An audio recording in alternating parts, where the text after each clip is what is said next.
Break के बाद आप सभी का स्वागत है। चलिए अब देख लेते हैं छत्तीसगढ़ की कुछ खबरें। और छत्तीसगढ़ में भाजपा के बाद कांग्रेस ने भी चुनावी रणनीति पर चर्चा तेज कर दी है।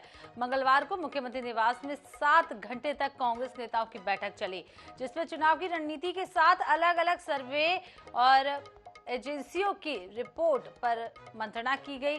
बैठक में प्रदेश प्रभारी कुमारी शैलजा, मुख्यमंत्री Bhupesh Baghel, deputy CM TS Singhdeo, मंत्री रविंद्र चौबे, मोहम्मद अकबर, तामतस साहू, स्पीकर डॉक्टर चरणदास महंत और पीसीसी चीफ दीपक बैज भी मौजूद रहे।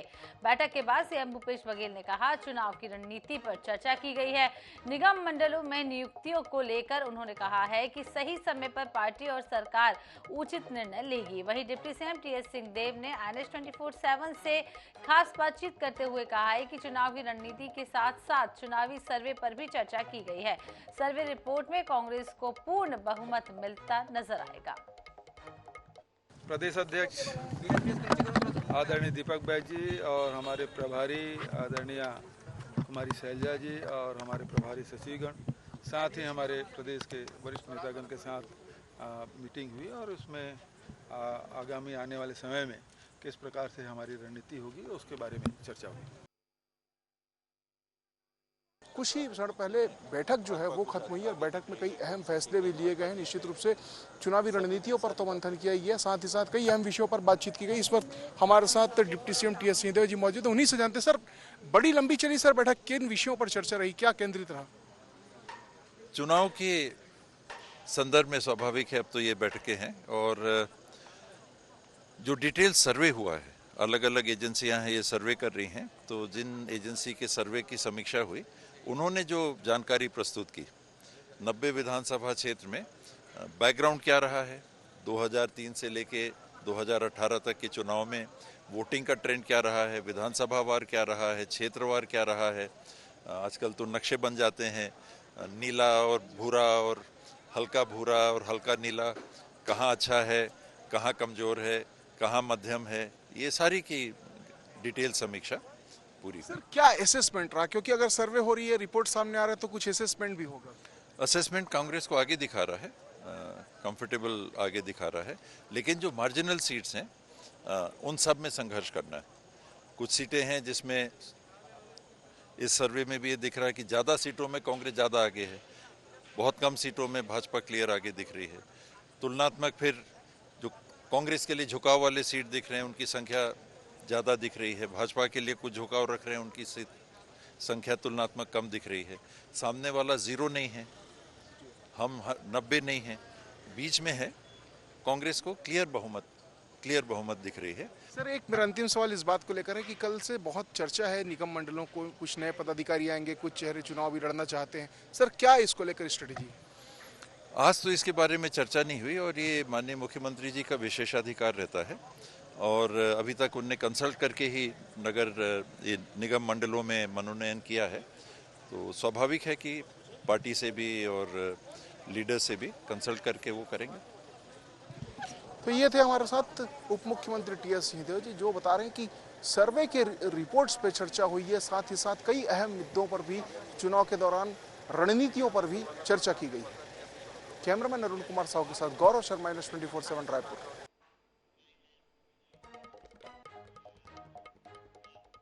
इधर प्रदेश कांग्रेस के नवनियुक्त अध्यक्ष दीपक बैज जल्द ही दौरा करते हुए नजर आएंगे और दौरों को लेकर पार्टी सधी हुई रणनीति बना रही है। प्रदेश प्रभारी कुमारी शैलजा भी बैच के साथ दौरा करेंगी।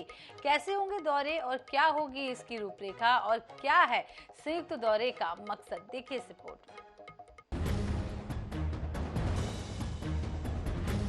छत्तीसगढ़ में कांग्रेस लगातार अपनी चुनावी तैयारियों को धार दे रही है। अब नए अध्यक्ष के रूप में दीपक बैज की ताजपोशी के बाद जिलों के मैराथन दौरे की शुरुआत होने जा रही है। माना जा रहा है कि जल्द ही कांग्रेस की प्रदेश प्रभारी कुमारी शैलजा पीसीसी चीफ दीपक बैज के साथ कई जिलों का दौरा करेंगी। इतना ही नहीं, शैलजा पहले की तुलना में अधिक वक्त भी देंगी। ऐसे में उनके लिए रायपुर में एक अस्थायी आवास और कार्यालय की व्यवस्था भी की जा रही है, जिससे रणनीतिक कार्यों, मॉनिटरिंग से लेकर दौरों को लेकर सटीक रूपरेखा बनाने में आसानी होगी। पीसीसी चीफ दीपक बैज प्रदेश प्रभारी और वरिष्ठ नेताओं के साथ संयुक्त दौरे करेंगे। इसे लेकर प्रदेश प्रभारी कुमारी शैलजा कहती हैं, चुनाव करीब हैं, ऐसे में अब कांग्रेस के नेताओं और कार्यकर्ताओं को फील्ड में एक्टिव होना पड़ेगा। देखिए, हमारे स्टेट इलेक्शन कमेटी तो बन गई है, अब हम शीघ्र ये प्रक्रिया भी शुरू करेंगे और मापदंड तय करेंगे और बातें हैं, सभी चीज़ें अब शुरू हो जाएंगी। समय तो निकलते देर नहीं लगती, समय ज़्यादा देना भी पड़ेगा और हमारी पूरी पार्टी, सभी लोग अब जैसे जैसे चुनाव नज़दीक आएगा फील्ड में ज़्यादा सक्रिय होना लाजमी भी है, स्वाभाविक भी है। नेताओं के संयुक्त दौरे के माध्यम से कांग्रेस जहां प्रदेश में एकजुटता का संदेश देगी, वहीं नए पीसीसी चीफ बनने के बाद दीपक बैज के लिए भी प्रदेश का दौरा खास होगा। यही वजह है उनके साथ वरिष्ठ नेता भी विभिन्न क्षेत्रों में जाएंगे। इन दौरों से कांग्रेस को कितना लाभ मिलेगा, संगठन के स्तर पर यह दौरा कार्यक्रम कितना कारगर होगा, ये तो परिणाम बताएंगे। लेकिन कांग्रेस की तैयारियों से साफ है कि पार्टी नेताओं के दौरे के माध्यम से भी शक्ति प्रदर्शन की तैयारियों में जुटी हुई है। गौरव शर्मा, INS 24/7, रायपुर।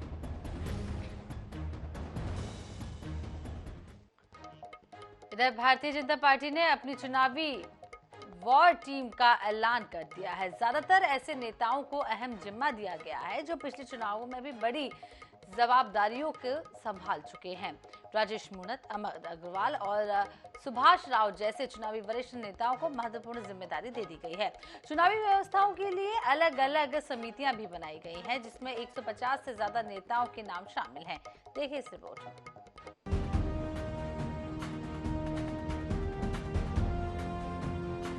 छत्तीसगढ़ विधानसभा चुनाव को लेकर बीजेपी ने अपनी चुनावी सेना तैयार कर ली है। कुल 16 समितियों की लिस्ट भी जारी की गई है, जो चुनावी वॉर रूम से लेकर फील्ड तक की जिम्मेदारी को अमली जामा पहनाएंगे। बीजेपी ने चुनावी रणनीति में माहिर ऐसे नेताओं को कमान सौंपी है, जो कई चुनावों में बीजेपी के संगठन से लेकर कार्यकर्ताओं तक के बीच तालमेल बिठाने का काम कर चुके हैं। वहीं पहली बार चुनाव के लिए पार्टी ने क्रय समिति गठित की है। भाजपा की चुनाव समितियों की घोषणा बीजेपी प्रदेश अध्यक्ष अरुण साव ने की है।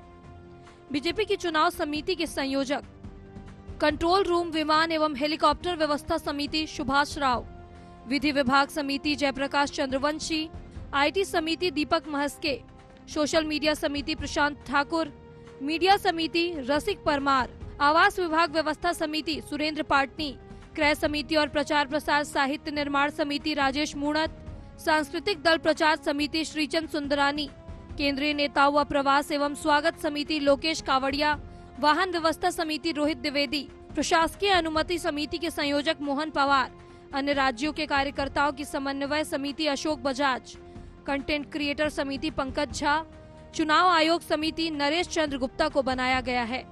वहीं वित्त समिति की कमान अमर अग्रवाल को सौंपी गई है।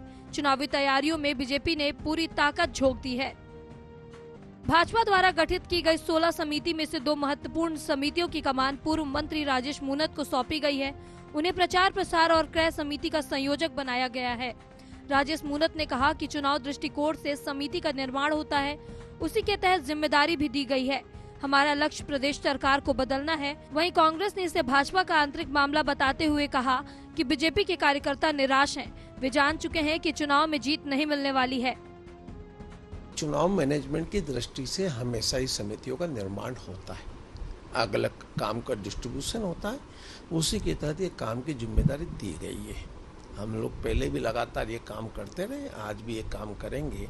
हमारा लक्ष्य 2023 के अंदर इस प्रदेश सरकार को बदलना और उसके लिए पार्टी की रणनीति के तहत जो जो हमें जिम्मेदारी दी गई है उसको ईमानदारी से निर्वहन करना। चुनाव अलग अलग राजनीतिक दल अपनी योजना अपनी स्कीम प्लानिंग करके चुनाव लड़ता है। भारतीय जनता पार्टी भी उसी पैटर्न में अपना काम कर रही है। भारतीय जनता पार्टी के लेकिन नीचे के कार्यकर्ता और उनके जो जनप्रतिनिधि थे 15 साल में सब लोग थक कर बैठ चुके हैं। उनको मालूम है कि अब उनकी सत्ता आने वाली नहीं है। लगातार जिस प्रकार से कांग्रेस की सरकार काम कर रही है, मैं समझता हूं कि उनके कार्यकर्ताओं में भी अब ये हिम्मत नहीं है। विधानसभा चुनाव की तैयारियों में बीजेपी ने पूरी ताकत झोंक दी है। लगातार केंद्रीय नेताओं का दौरा हो रहा है। वहीं छत्तीसगढ़ बीजेपी के तमाम नेताओं को कई तरह की जिम्मेदारियां दी जा रही हैं। अभी हाल ही में बीजेपी घोषणा पत्र समिति का अध्यक्ष विजय बघेल को बनाया गया था। उससे पहले छत्तीसगढ़ बीजेपी चुनाव प्रभारी की कमान प्रदेश प्रभारी ओम माथुर को दी गई। केंद्रीय मंत्री मनसुख मंडाविया को बीजेपी ने छत्तीसगढ़ का सह चुनाव प्रभारी बनाया। इस तरह लगातार राज्य बीजेपी यूनिट हर स्तर पर पार्टी में कसावट लाने में जुटी हुई है, ताकि छत्तीसगढ़ विधानसभा चुनाव में कोई कोर कसर न छूट जाए। NH 24/7 के लिए रायपुर से स्वप्निल गौरखेड़े की रिपोर्ट।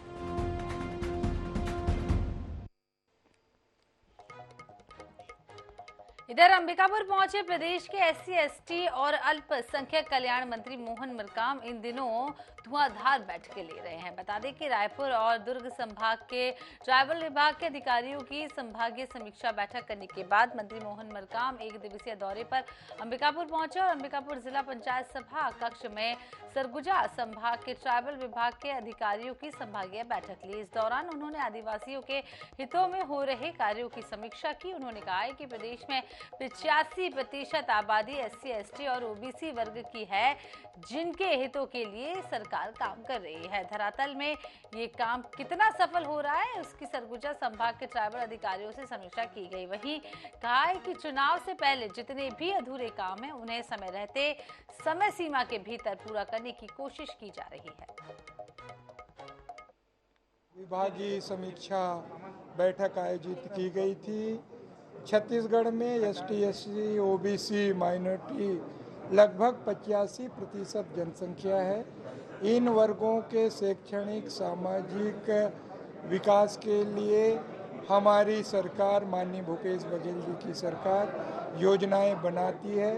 उन योजनाओं को संचालित करने की जिम्मेदारी विभाग की है, आदिवासी विभाग की है। इधर मणिपुर में बीते 2.5 महीने से चल रही हिंसा और उपद्रव की घटना से आक्रोशित आम आदमी पार्टी के कार्यकर्ताओं ने रायपुर में प्रदर्शन किया। आम आदमी पार्टी के प्रदेश अध्यक्ष कोमल हुपैंडी के नेतृत्व में कार्यकर्ताओं ने मणिपुर सरकार को बर्खास्त करने की मांग करते हुए केंद्र सरकार पर जमकर हमला भी बोला है। जायजा लिया हमारे संवाददाता मनोज नायक ने।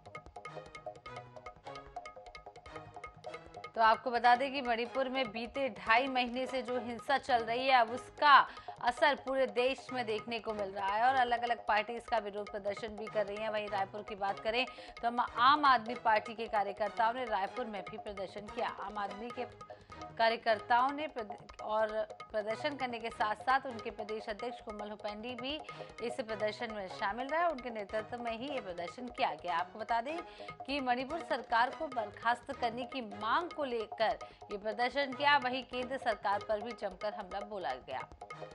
तो तस्वीरें भी हम आपको दिखा रहे हैं। ये तस्वीरें मंगलवार की हैं, जहां आम आदमी पार्टी ने मणिपुर में हो रही जबरदस्त हिंसा को लेकर विरोध प्रदर्शित किया है और कहीं ना कहीं केंद्र सरकार पर जमकर निशाना साधा है। पूरे देश में अलग अलग जगह मणिपुर की हिंसा को लेकर प्रदर्शन हो रहा है। जायजा लिया हमारे संवाददाता मनोज नायक ने।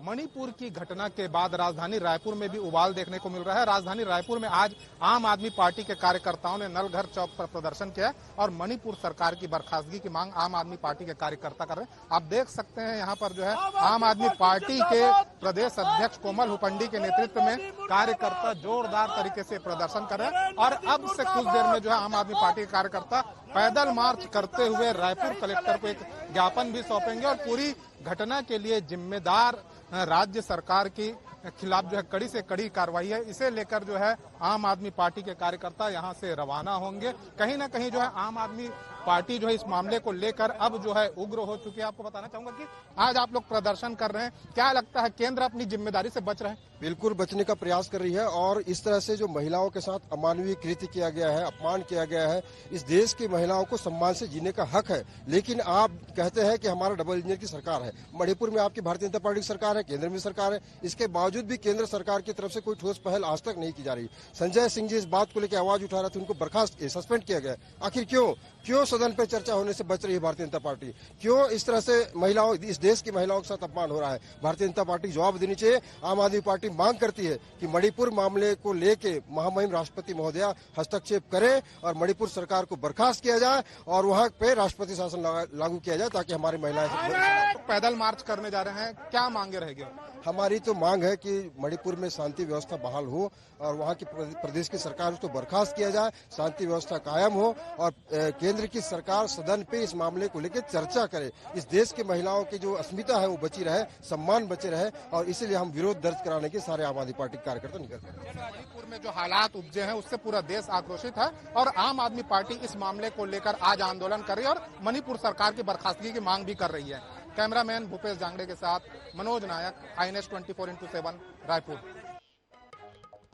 इधर छत्तीसगढ़ जनता कांग्रेस जोगी के प्रदेश अध्यक्ष अमित जोगी ने मैनपुर देवभोग में खनन के लिए जारी टेंडर को लेकर भूपेश सरकार पर निशाना साधा। अमित जोगी ने कहा है कि 3000 हेक्टेयर में फैले जमीन के खनन के लिए टेंडर जारी हुआ है। सोना और हीरा खनन के लिए टेंडर जारी किया गया है। सरकार ने इतनी जल्दबाजी में टेंडर जारी क्यों किया है? उन्होंने राज्य सरकार को टेंडर निरस्त करने के लिए 3 दिन का अल्टीमेटम भी दिया है, नहीं तो सड़क पर उतरकर आंदोलन की चेतावनी दी है। इलीगल माइनिंग की घटनाएं थी, ऑफेंसेस जो थे उनको, उनकी संख्या थी 3756। अभी पिछले वर्ष वो लगभग दुगनी 5410 से ऊपर हो गई। तो एक तो इलीगल माइनिंग की एक्टिविटीज जो हैं बहुत तेजी से यहां पर बढ़ी है।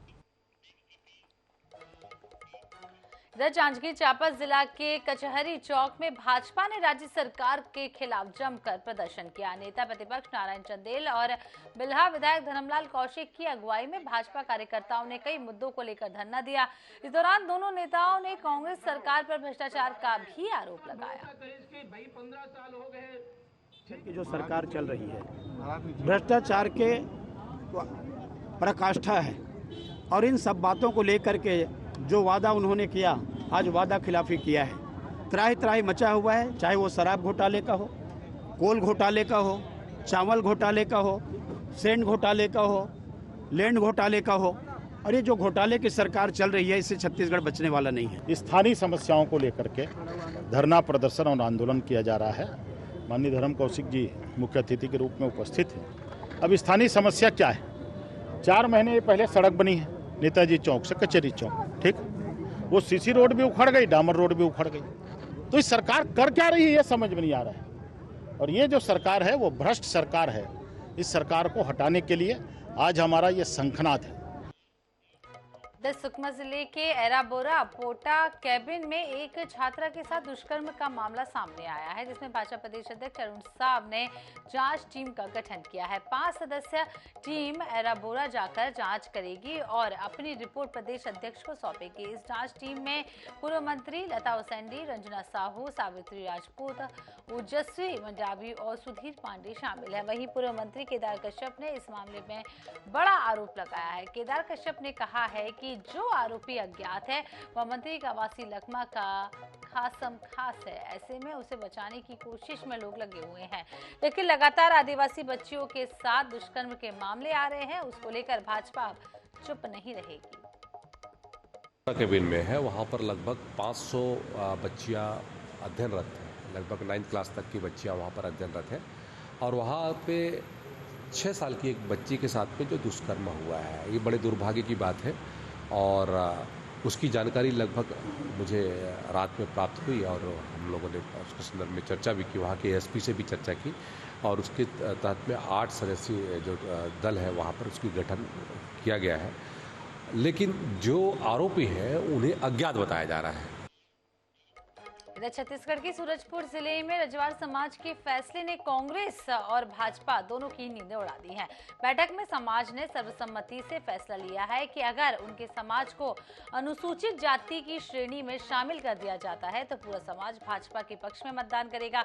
वहीं ऐसा नहीं होने की स्थिति में पूरा समाज कांग्रेस पार्टी का प्रचार कर उसे समर्थन देगा और जो ऐसा नहीं करेगा उसे सामाजिक सजा भी दी जाएगी। इस फैसले के बाद से ही भाजपा और कांग्रेस दोनों ही पार्टियों में खलबली मची हुई है।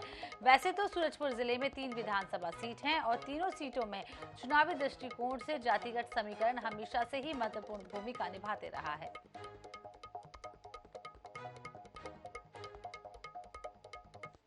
आज की बात है, उन्होंने सांस्कृतिक, सामाजिक और रीति रिवाजों पे, अपने रहन सहन और परिवेश के आधार पे और जो भी उनकी सांस्कृतिक विरासत रही है उसके आधार पर उन्होंने स्वयं को अनुसूचित जाति वर्ग में के साथ समकक्ष माने जाने के लिए आवेदन किया था। रजवाड़े समाज की मांग है निश्चित रूप से, और ये मांग 2000 में भी उठी थी।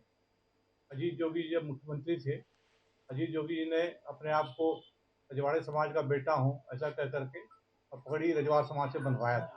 नहीं, वो तो सही बात है कि अगर हमारा ये मांग बीजेपी केंद्र सरकार को पास करता है तो बीजेपी को समर्थन करेंगे पूरे रजवाड़ जाति। सामाजिक कार्रवाई खैर वो तो बाद की बात है, बशर्ते वो हालांकि छप गया छपने के लिए कि कार्रवाई किया जाएगा, लेकिन बाद की बात है क्या निर्णय लेंगे वो उस समय।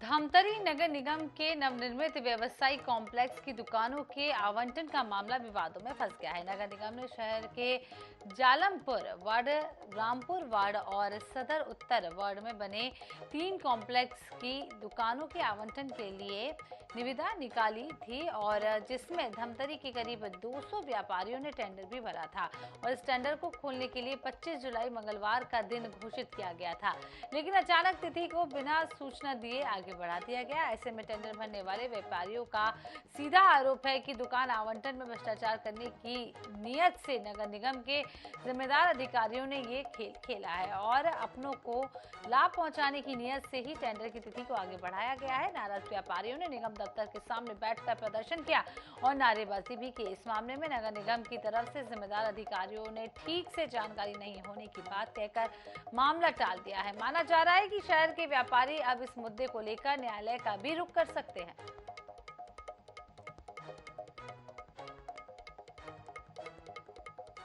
पच्चीस तारीख को 11:30 बजे लोग निविदा के लिए जो निविदा में भाग लिए थे उनको बुलाया गया था कि आज दुकानों का आवंटन के लिए टेंडर खोलेंगे और आज यहाँ कोई जवाबदार उपलब्ध नहीं है। और मैं जो राजस्व अधिकारी उनसे फोन से चर्चा किया तो उन्होंने कहा कि हमने उसको 3 दिन के लिए आगे बढ़ा दिया।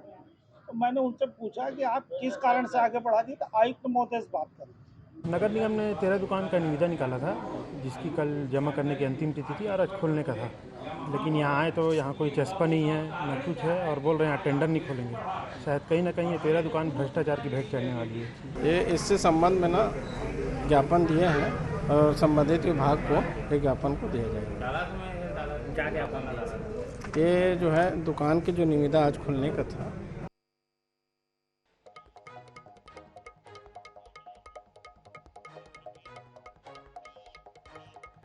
और इसी के साथ इस बुलेटिन में फिलहाल इतना ही। देखते रहिए INS 24/7। नमस्कार।